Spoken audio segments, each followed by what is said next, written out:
وضرب الله مثلا قرية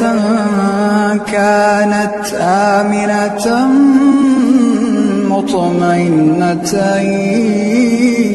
يأتيها رزقها رغدا من كل مكان